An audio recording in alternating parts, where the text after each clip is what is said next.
Olá, meus queridos, o meu nome é Vitória e sejam muito bem-vindos ao Luz na Leitura. Aqui neste canal eu compartilho com vocês toda a minha paixão pelo mundo da leitura, em vlogs, resenhas e muito mais. Então, se você gosta desse tipo de conteúdo, já se inscreve aqui embaixo, deixa o seu like e ativa as notificações, que é para você não perder nenhum dos vídeos aqui do canal. Lá no meu Instagram, vou deixar o arroba aqui também, eu compartilho a minha rotina de leitura. Então, se você gosta de acompanhar a rotina de leitura, tem várias coisas salvas lá nos meus destaques das minhas leituras anteriores e tá sempre rolando algum conteúdo bacana para vocês lá. Então, já corre lá para poder me seguir. Todos os links deste vídeo estarão aqui na descrição. Eu finalmente estou lendo O Senhor dos Anéis. Recentemente eu terminei de ler A Sociedade do Anel e estou ansiosíssima para começar As Duas Torres. Gente, já vou avisando aqui que eu não vou me atentar muito, não vou me prender a falar sobre o enredo de A Sociedade do Anel, até porque tem os filmes, é uma história muito famosa até mesmo pela questão dos filmes do Senhor dos Anéis e que tem uma certa fidelidade à história, apesar de que tenham, claro, tem coisas que não são iguais, são diferentes, mas o filme tem bastante do enredo original do livro. Então eu quero falar aqui com vocês mais sobre a minha experiência de leitura.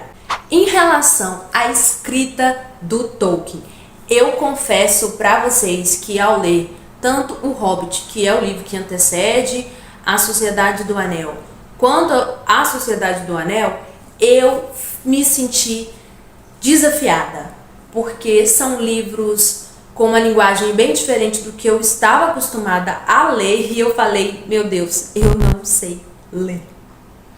Porque são histórias bem mais descritivas, com palavras, não diria difíceis de ler, mas a forma de escrita do Tolkien, ele tem uma riqueza de detalhes que não dá para você ler correndo. Principalmente se você não está acostumado com esse tipo de leitura. Não é um livro que você pega, ai meu Deus, eu quero ler esse livro do dia para a noite. Não, meu querido, isso não vai acontecer. Sem sombra de dúvidas, esse daqui é um livro para ser degustado. É para você sentir a experiência. E assim, o Senhor dos Anéis, o Tolkien, ele descreve com uma riqueza de detalhes tão linda os cenários do condado, quanto Valfenda. Inclusive, quando eu comprei o Hobbit, veio um pôster lindo de Valfenda, mas isso não vem ao caso. Então, assim, é uma descrição tão maravilhosa, você fica completamente submerso na história. É como se você conseguisse sentir até a brisa do lugar onde eles estão, de tão detalhado que é todo o ambiente de onde eles estão. Então, assim, ele vai falar de como está a temperatura, ele vai falar sobre os campos, os lugares onde eles passam, ele vai descrever as copas das árvores, como que era a estrutura ali das árvores. Então, assim, se você não está acostumado com esse tipo de livro, você vai agarrar um pouquinho. Eu agarrei, mas eu amei me desafiar e ir a fundo e persistir na leitura dessa história. Em relação aos personagens, gente, eu amo diversos personagens. O Gandalf tem todo o meu coração. Aquele mago, ele é sensacional. Se você já assistiu o filme, você teve assim um saborzinho, apesar de que eu acho que o autor interpretou espetacularmente bem a figura do Gandalf, mas aqui no livro é ainda mais sábio, uma figura muito sábia. E o Frodo aqui, sem sombra de dúvidas, eu achei que eu tive a sensação de que ele é mais maduro do que foi passado no filme, mais sério do que foi passado no filme, até porque eles colocaram um ator jovem lá no filme, porque a questão do anel que mantém o portador durante um período jovem. Mas aqui o Frodo, ele tem eu acho que ele tem um senso de responsabilidade tão grande, e isso é uma das lições que esse livro passa, sabe? O senso de responsabilidade desses personagens é de aquecer o coração. Outro personagem que eu amo é o Aragorn.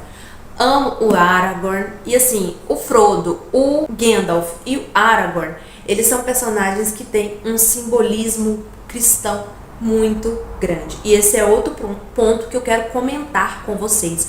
O simbolismo na história de Tolkien.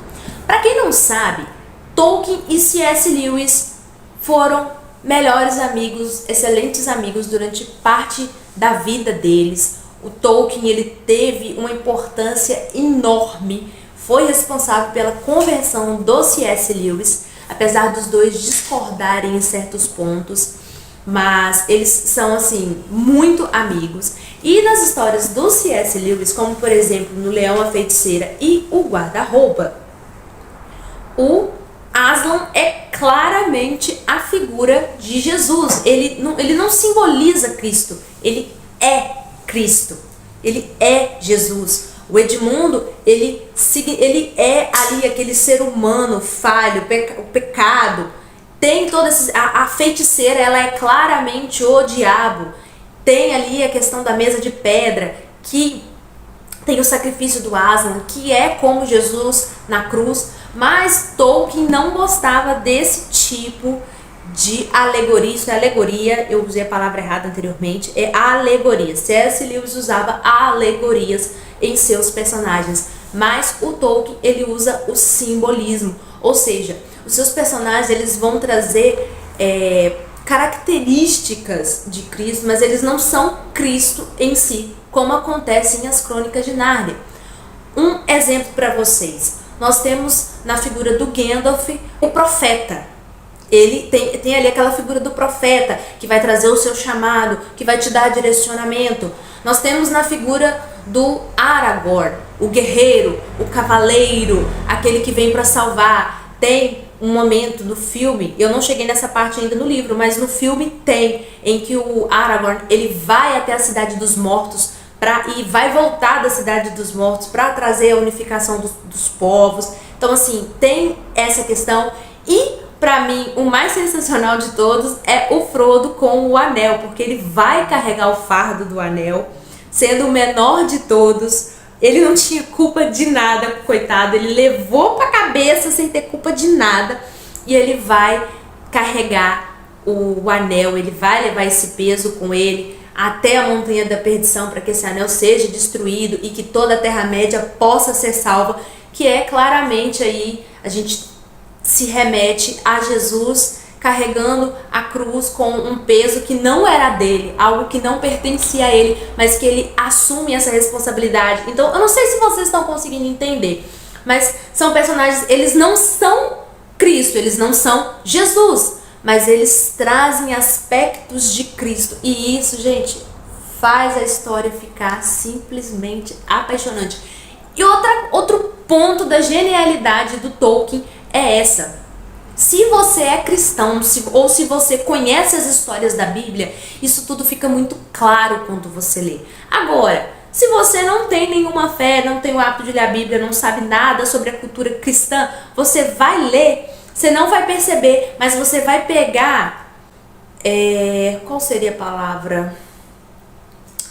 Vai pegar lições morais, né? Você vai pegar a moral, são personagens com moral, são personagens que trazem essa questão de honra, de família. Então assim, Tolkien era um gênio e ninguém me faz mudar de ideia em relação a isso. Outra coisa que tem nessa história que eu gosto muito é a questão da jornada do herói. Então nós vamos ter aí um desdobramento da história onde o Frodo vai ter um crescimento.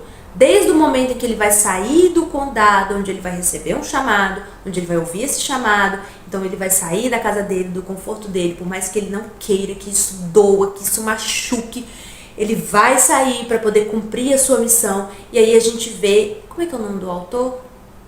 Campbell.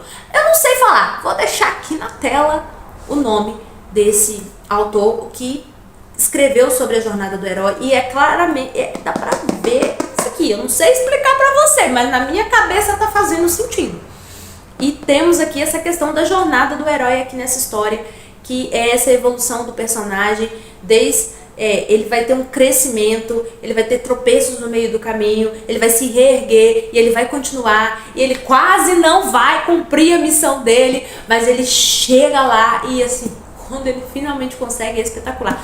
Cheguei nessa parte no livro? Não cheguei, tô falando com base no que eu vi no filme? Estou. Mas em relação à Sociedade do Anel, assim, gente, simplesmente leiam esse livro. Tolkien é um autor que toda geração devia ler. Isso daqui é que deviam colocar pra gente ler na escola. É só o que eu penso, porque é sensacional. E eu fiz várias marcações, eu grifei várias partes. E pra mim, assim, a minha parte preferida é quando o Gandalf leva o Frodo a perdoar o Gollum. O Gollum nada mais é do que um hobbit que foi corrompido pelo anel do Sauron. E o Frodo vê ali, toda vez que ele olha para o Gollum, ele vê algo que ele poderia se tornar, uma vez que ele é um hobbit, uma vez que ele está sendo o portador do anel, ele está levando este anel em uma missão quase que suicida. E ele enxerga que ele poderia se corromper a qualquer momento, então ele olha para o Gollum e, graças à influência do Gandalf, palavras sábias do Gandalf, ele consegue perdoá-lo e ainda assim enxergar algo de bom. Sensacional. É só isso que eu tenho para dizer para vocês. Esse livro é simplesmente sensacional. Leiam A Sociedade do Anel. E se você gostou desse vídeo, já deixa o seu like, o seu comentário aqui embaixo, se vocês vão querer a continuação de As Duas Torres ou se vocês querem um vídeo sobre o Hobbit. Então é isso, pessoal. A gente se vê no próximo vídeo. Até mais. Behind the scenes. Tem que apertar.